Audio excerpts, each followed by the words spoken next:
It was the last Thursday of April. My mom had cooked her usual pork chops, rice, that green bean casserole nobody actually liked, but nobody had the courage to say so. My dad sat at the head of the table the way he always did, napkin tucked into his collar, already halfway through his second beer. The kitchen smelled like something burning slightly on the stove. Mom always forgot about the rolls, and the overhead light buzzed the way it had been buzzing for 3 months because nobody had gotten around to replacing the bulb. David was telling a story. He does that. My brother always has a story, and it always starts the same way, with him at the center of something impressive and everyone else on the edges watching. So I closed the deal right there in the parking lot, he said, cutting into his pork chop with both hands like he was performing surgery. Biggest quarter the company's had in 2 years. Marcus actually pulled me aside after and said I might be up for a promotion. My dad's face lit up the way it only does for David. That specific glow. Like someone had turned a lamp on behind his eyes. "That's my boy," Dad said. He actually said that. Out loud. At 37 years old. Mom smiled and squeezed David's arm. "We're so proud of you, honey." I was sitting across from them, stirring rice into my mashed potatoes, quiet the way I'd been quiet at these dinners for years. It wasn't that I was upset. I'd stopped being upset about this a long time ago. It was more like watching a show you've already seen the ending to. You know every line. Every beat. You just sit there and let it play. David turned to me with the expression he always wears when he remembers I exist. Not mean exactly. More like polite. The way you'd acknowledge a piece of furniture that had suddenly become slightly inconvenient. "How's the tech thing going?" he asked. My dad looked up from his plate. He didn't say anything, but his eyebrows did something. A small lift. The kind of lift that says, "Yeah, how is that going?" "Fine," I said. "It's going fine." "You still at that startup?" Dad asked. He said startup, the way some people say hobby. "It's not really a startup anymore," I said. And then I stopped.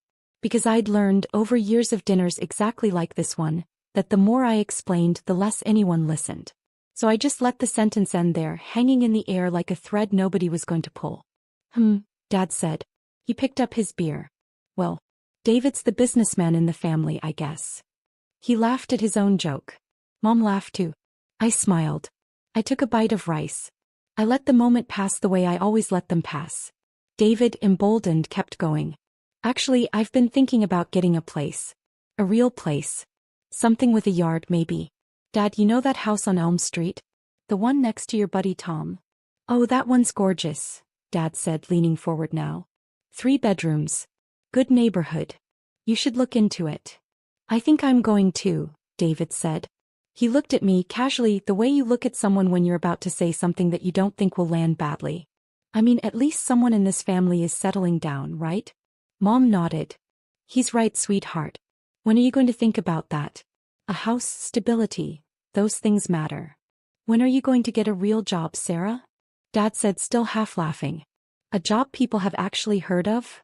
He wasn't being cruel. That was the thing that made it hard. He genuinely believed what he was saying. In his mind, a job people had heard of meant something like where he worked. Harwood and Associates. A mid-tier consulting firm with 43 employees and a website that looked like it was built in 2009. But it was steady. It was safe. Paid a pension. And in my father's world, that was the definition of success. I nodded. "Maybe someday," I said. And I meant it as a joke. But nobody laughed. We finished dinner. Mom cleared the plates. Dad turned on the television. David checked his phone and said he had to get going. He and his girlfriend were meeting friends for drinks. He hugged Mom, clapped Dad on the shoulder, and waved at me on his way out the door. "Drive safe," I said. Yeah, he said. And he was gone. I helped Mom with the dishes without being asked. We stood side by side at the sink, her washing, me drying, the way we'd done it 100 times before. She didn't say anything for a while. Then, softly, without looking at me, "He means well, you know. Your father." "I know," I said. And I did know. That was never the question. That was the last Thursday of April. 5 months later, everything my father believed about me, about what I was worth, what I had built, would be demolished in a single afternoon. Not by me. Not by anything I said or did. Simply by him walking through a door. My name is Sarah Chin. I am 34 years old. I live in a one-bedroom apartment on Maple Street with a couch I bought at a thrift store and a coffee maker that's older than my nephew. I drive a 2018 Honda Civic with 94,000 miles on it. The paint on the back bumper is chipping. When people ask me what I do for work, I say, I work in tech. And then I wait for them to lose interest, which usually takes about 4 seconds. They always lose interest. Because that's what I want them to do. The truth I have not shared with my family in any meaningful way for the better part of 6 years, is this. I am the founder and CEO of a company called Meridian Tech. Meridian is a B2B enterprise software platform. We build the kind of tools that large companies use to manage their data, their workflows, their entire operational infrastructure. We have 280 employees across 3 offices. We were valued at $340 million at our last funding round. We bring in $87 million in annual revenue. Last year, TechCrunch featured us in a roundup of the fastest-growing enterprise platforms in the country. We have clients in 17 states. 3 of them are Fortune 500 companies. I built it from nothing. From a laptop in a coffee shop in 2017, when I was 26 years old and had $4,200 in my bank account. I coded the first version of the platform myself. Every line, every function, every interface. I pitched investors while wearing the same blazer I'd bought at a consignment shop for $23. I worked 16-hour days for 2 years straight. I ate ramen for dinner 4 nights a week. I missed birthdays, missed holidays, missed a funeral for my college roommate's father because I had a pitch meeting I couldn't reschedule. And I told almost no one. Not because I was ashamed. Not because I didn't want to share it. I told no one because early on, back in 2019 when Meridian was still small but already profitable, when we had just closed our first real contract and I was sitting on something that I knew in my gut was going to be significant, I tried. I sat my parents down at this exact kitchen table, the same one where David tells his stories, and I said, Mom, Dad, I think the company is going to make it. I think it's actually going to be big. I remember the exact way I said it. Carefully. With hope. The way you say something when you've been holding it close to your chest for a long time and you're finally letting it out. My dad looked at me for a long moment. Then he said, That's nice, sweetheart. David just got promoted, by the way. My mom nodded enthusiastically. He's going to be a regional director by next year. Isn't that exciting? I sat there for about 5 seconds. And something in me just closed. Not dramatically. Not with anger. It was quieter than that. It was more like a door gently shutting. I smiled, said, That's great for David, and finished my dinner. After that, I stopped trying to explain. When they asked what I did, I gave them just enough to satisfy the question without giving them anything real. I work in tech. I do some software stuff. It's pretty boring, honestly. And they never pushed. They never asked a single follow-up question. Not once. Not in 6 years. Not a single, oh, what kind of software? Or, how many people work there?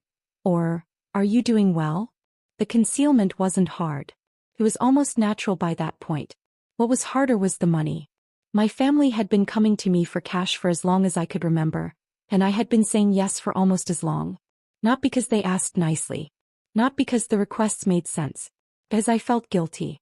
Because somewhere underneath all of it I still believed that if I was generous enough, if I gave enough, if I was useful enough in the one way they seemed to notice, maybe they'd see me. Not just as the quiet one. Not just as the one who didn't matter. As someone real. My dad's car needed a new transmission in 2021. $3,400. I paid it anonymously, told Mom it was a gift from a friend. Dad never questioned it. Why would he? In his mind, Sarah couldn't possibly be the source.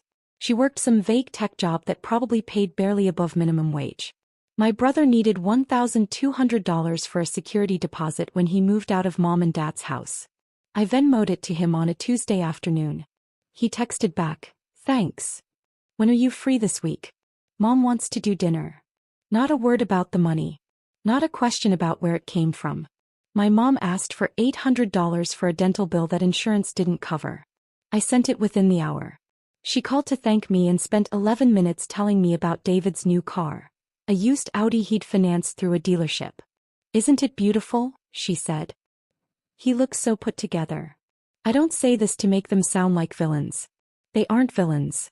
They're just people who never saw me as someone who mattered. And when you don't see someone as someone who matters, you don't notice what they give you. You just take it. You don't ask where it came from. You don't wonder how they can afford it. You just accept it and move on. By April of this year, I had quietly sent my family a little over $14,000 in the past 18 months alone. Not a single one of them knew where the money was coming from. Not a single one of them had ever asked. The breaking point didn't come with a bang. It came on a Wednesday in early May, 3 days after that dinner. My dad called me at 2 o'clock in the afternoon. I was in the middle of a board meeting, the real kind, with investors on the line and quarterly projections on the screen, and my CFO walking through a slide deck that would determine our expansion budget for the next fiscal year, so I let it go to voicemail. He called again at 2:14. I silenced it. He called a third time at 2:31, and this time he left a message. Sarah, it's Dad. Listen, I need a favor. My credit card got declined at the gas station. Long story, don't worry about it, but I need about $600 to cover it. Just send it to my account, okay? Mom will handle the details. Thanks. Bye.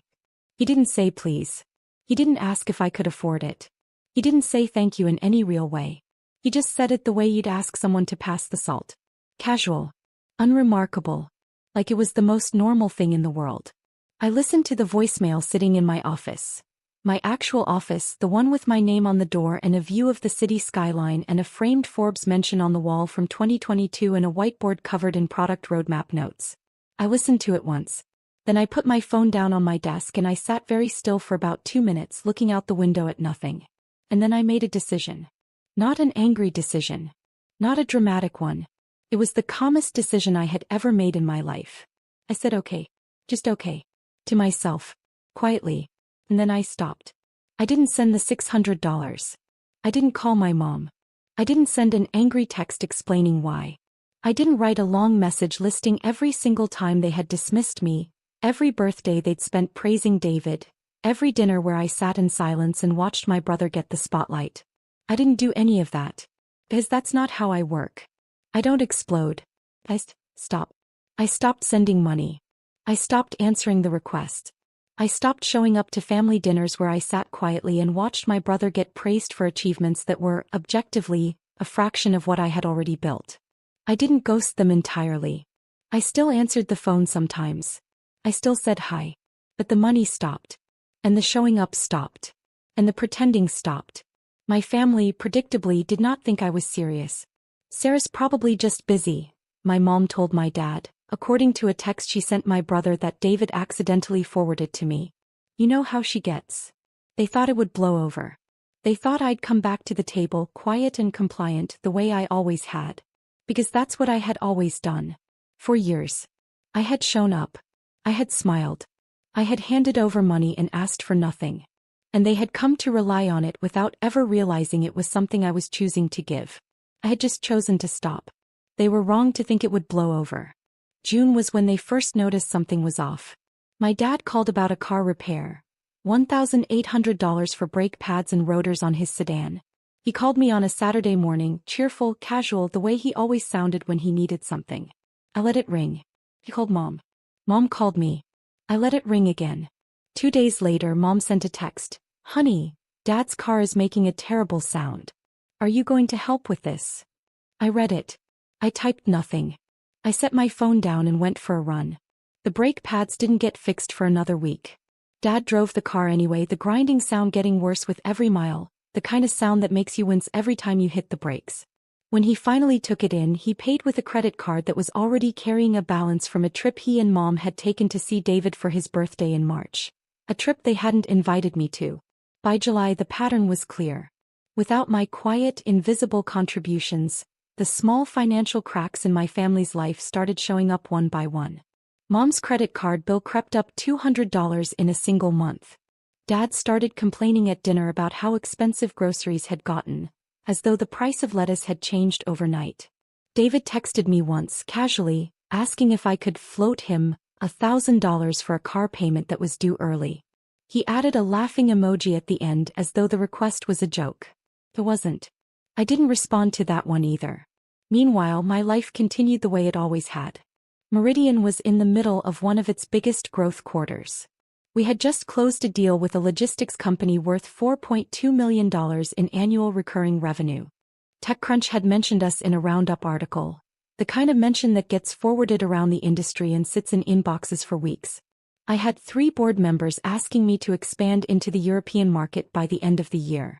My head of engineering, a woman named Rachel who had been with me since the very beginning, sent me a message one Friday afternoon that simply said, "We just hit 500,000 active users." I printed that message out and taped it above my desk. I was busy. I was focused. And for the first time in years, I wasn't carrying the invisible weight of being the family's quiet, unacknowledged piggy bank.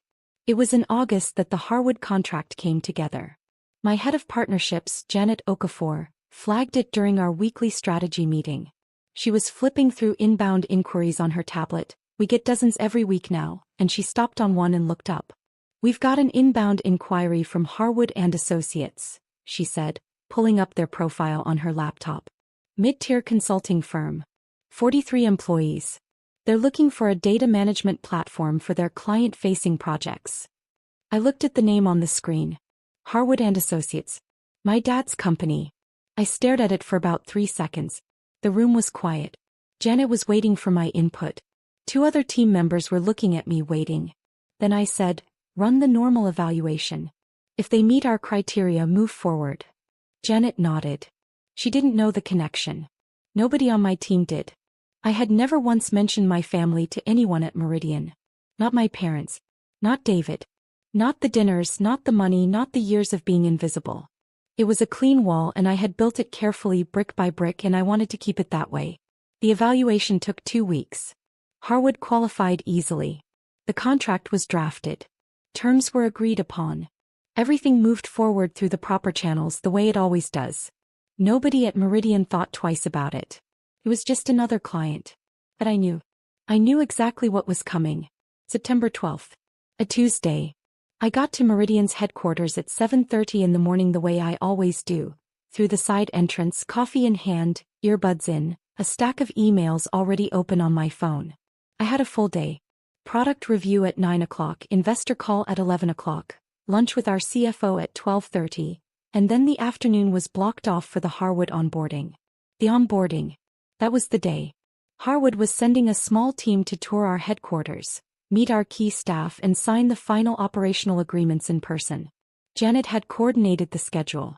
A liaison named Greg Halston from Harwood was leading their delegation. I didn't know who else was coming. I hadn't asked. I didn't need to. At 2 p.m. I was in my office reviewing the product roadmap when Janet knocked on my door frame. "The Harwood team just arrived in the lobby," she said. "Greg's downstairs with 2 others. Want me to have them brought up?" "Give them the standard tour first," I said. "I'll come down at 2:45. She nodded and disappeared. Downstairs in the main lobby of Meridian Tech's headquarters, my father walked through the glass doors for the first time. I wasn't there to see it happen. But I heard about it later, from Diana, our receptionist who had been at the front desk for 3 years and who had, at some point in the last 12 months, put together a scrapbook of every major moment in the company's history for an internal anniversary event. Diana notices things. She's the kind of person who remembers faces, remembers names, remembers the exact expression someone was wearing when they walked through the door. Diana told me this is what happened. Greg Halston walked in first, badge already clipped to his jacket from a previous visit to another vendor. He smiled at Diana, said, "Harwood delegation, we have at 2 o'clock," and she started pulling up their arrival forms on her computer. Behind him 2 men walked in. One was a younger associate named Patrick, mid-20s, nose in his phone. The other was my dad. Robert Chin walked into that lobby and stopped. He stopped the way you stop when you walk into a room and something doesn't add up. Not dramatically. Not like in a movie where someone gasps and staggers backward. He paused. His feet went still. His eyes moved. The lobby at Meridian is not ostentatious. We're not a tech company that spends $20 million on a foosball table and a slide between floors. It's clean. It's modern. White marble floors. Warm wood accents. A long reception desk in brushed brass. On the left wall, floor-to-ceiling glass panels displaying our company timeline. The founding in 2017, the first product launch in 2018, the Series A in 2019, the Series B in 2021, the Forbes mention, the industry awards, the client milestones. Each one dated. Each one documented. And on the right wall, the main wall, the one you see the moment you walk through the doors, there is a single panel. 8 feet wide. 12 feet tall. The founder's wall. It's not vanity. It's tradition in our industry. A way of anchoring a company's identity to the person who started it. Other tech companies do it too. Apple had Jobs. Google had Page and Brin. Meridian has me. My photo, a professional headshot, black and white, taken during a magazine shoot last spring, is centered on that panel. My name is printed beneath it in clean, modern typography. And below my name 4 words. Sarah Chen, founder and 12 feet high. My dad stood in that lobby and looked at that wall. Diana told me later that she watched his face go through something she couldn't quite name. It wasn't shock exactly. It was more like a slow recalculation. Like someone had just shown him a math problem he'd been solving wrong for 30 years and the correct answer was staring him in the face. Greg turned around. Robert? You okay? My dad didn't answer right away. He was still looking at the wall. Robert. That's. My dad started. He pointed at the photo. At my name. That's my daughter. Greg blinked. He looked at the wall. He looked back at my dad. Sarah Chen is your daughter? My dad nodded. His hands, Diana told me, were shaking. Greg didn't know what to say. Patrick looked up from his phone, confused. Diana, behind the desk, went very still. It was at that exact moment that Janet Okafor came down from the 3rd floor to greet the delegation. She walked into the lobby with her tablet, smile already in place, and stopped when she saw the look on everyone's faces. Everything okay? She asked. Greg pointed at my dad. This is Robert Chen. He says he's Sarah's father. Janet looked at my dad. Then she looked at the wall. Then she looked back at him. Oh, she said. Just that. There was a silence that lasted about 4 seconds. It felt longer. Janet recovered first. She's good at that, at reading a room and moving through it professionally regardless of what's actually happening underneath. Mr. Chen, she said, extending her hand. It's a pleasure. Let's get you all set up. It was at that moment that Marcus Webb walked into the lobby. Marcus is Harwood's senior VP, my dad's boss. He had come to Meridian for the signing ceremony later that afternoon, arriving separately from the delegation. He walked in with his coat over one arm, phone in the other, and stopped when he saw the group clustered near the reception desk with their slightly stunned expressions. Greg, he said. Everything goes smoothly? Greg hesitated. He looked at my dad. Then back at Marcus. Actually, Marcus, this is Robert Chen. He's on your team. And apparently. Greg gestured at the wall. At my name. 12 feet high. Marcus looked at the wall. Then he looked at my dad. Something shifted in his expression. Not surprise exactly, but a sharp and immediate recalculation. He knew my name. He had seen me speak at 2 industry events. He had read the same articles everyone else in that room had read. Robert, Marcus said slowly. Sarah Chen is your daughter. My dad said nothing. He just stood there looking smaller than I had ever seen him look. Marcus didn't push it. He's too professional for that. He just nodded once and said, well, small world. And then he turned to Greg and started talking about the signing documents, and the conversation moved on the way conversations do when everyone in the room is pretending something didn't just happen. But something had changed. The air in that lobby was different now. Greg, Patrick, Diana, Janet, Marcus. Every single person standing in that room had just watched Robert Chen find out that the company his firm had signed a contract with was built by his own daughter. The daughter he called the tech thing at dinner. The tour continued. Greg led the Harwood team through the 1st floor, the open-plan workspace where 62 engineers sat coding, the glass-walled conference rooms, the wall of client logos that included 3 Fortune 500 companies. My dad walked through it all in silence, his eyes moving from one thing to the next, recalculating. At one point they passed a monitor in the hallway that was displaying the company newsletter, an internal publication we send out every 2 weeks.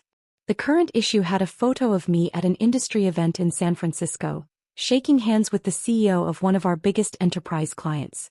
The headline read, Meridian closes record Q3. My dad stopped in front of that screen for a long time. Patrick asked if he was okay. My dad said he was fine. They made it to the 2nd floor. Janet showed them the Partnership Operations Center, the team that would be handling the Harwood account day to day. She introduced Greg to the account managers. She walked them through the onboarding timeline. And then at 2:43 p.m. Janet's phone buzzed. She glanced at it, nodded and said, "Sarah's available. Let me bring you up to meet her." The elevator ride to the third floor was quiet. My dad stood in the back corner, arms crossed, jaw tight. Greg was making small talk about the building. Patrick was on his phone again. The doors opened. Janet led them down a short hallway, past the CFO's office, past the product team's bullpen, past a wall of framed press coverage, and stopped at a door with a frosted glass panel. On the panel in simple black letters, Sarah Chin. Janet knocked twice and opened the door. I was standing by the window, coffee in hand, looking out at the city. I turned around when they walked in. I saw Greg first, then Patrick. Then I looked past them, and there was my dad, standing in the doorway of my office, in my building, looking at me the way you look at someone when you realize for the first time that you have been fundamentally wrong about them for a very long time. I didn't smile. I didn't frown. I just looked at him for about 3 seconds, and then I shifted into the same professional calm I use in every meeting. "Greg," I said, extending my hand. "Good to finally meet you in person. Janet's told me great things about the Harwood team." Greg shook my hand. "Miss Chin, the pleasure is ours. This is a beautiful operation you've built." "Thank you," I said. I looked at my dad again. He was standing slightly behind Greg, not quite able to look at me directly. His hands were at his sides now, but his fingers were doing something, curling and uncurling slowly the way they do when he's nervous.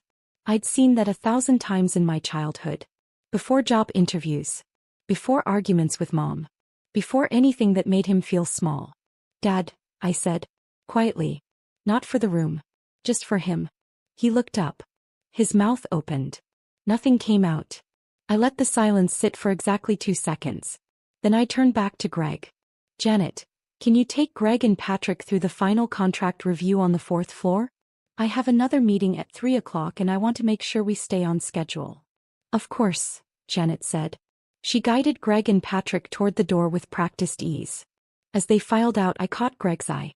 "Greg, make sure Mr. Chin gets everything he needs. He's important to us." Greg nodded, confused but polite. Patrick didn't look up. My dad was the last one in the doorway. He stood there for a moment after the others had passed. "Sarah," he said. His voice was different. Quieter than I'd heard it in years. I looked at him. I didn't walk toward him. I didn't close the distance. I just stood by my window in my office in the building I had built from nothing, and I let him see me. "We can talk this weekend," I said. "If you want to." He nodded. Once. And then he turned and walked out. My dad called me 23 times that evening.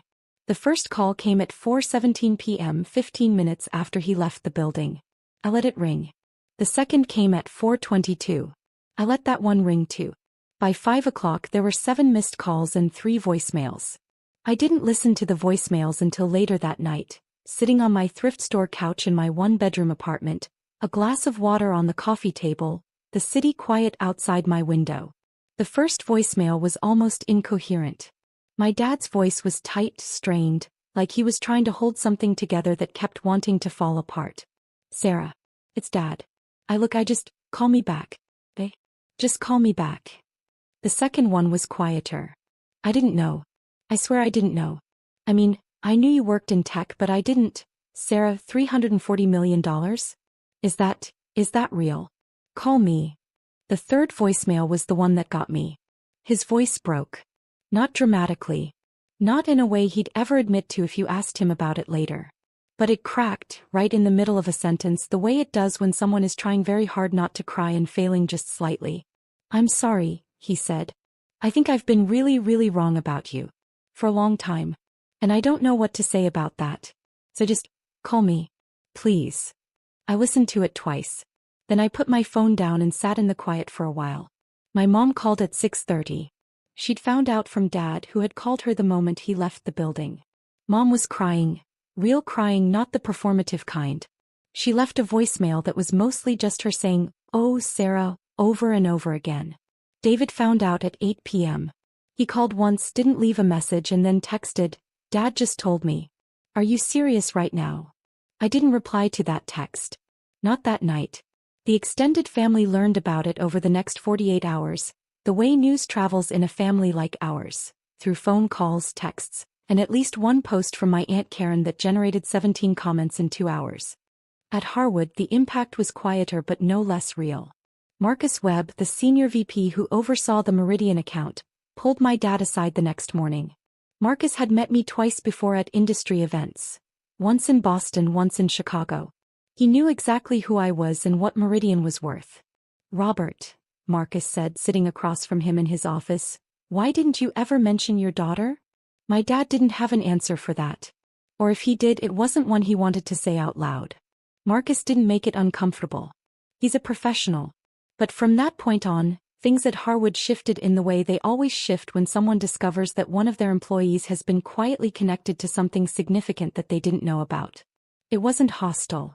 It was just aware. People looked at my dad differently. Not with contempt. With a kind of curious reassessment. Greg Halston texted Janet the next day. "Quick question. Is it normal for a client's family to show up during onboarding? Asking for a friend." Janet laughed when she told me that one. David was the one who surprised me the most.